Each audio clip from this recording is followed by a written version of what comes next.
बघूया. आवशीन कोंबाची भाजी मस्तपैकी बारीक चिरून घेतल्या आणि 2 तास भिजत घालून ठेवले. गॅसवर कडकडीत पाणी तापवून त्याच्यात ती भाजी उकडवल्या.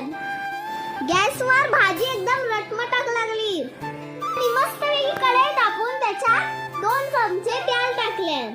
मग त्याच्यात लसणाची आणि टोमॅटोची कांद्याची फोडणी दिली.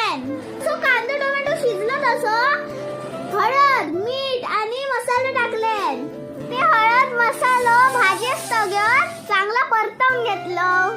मग त्याच्यात ती उकडवलेली कोंबाची भाजी टाकली आणि कोकम टाकूक विसरली ती. नंतर या कोकम टाकले.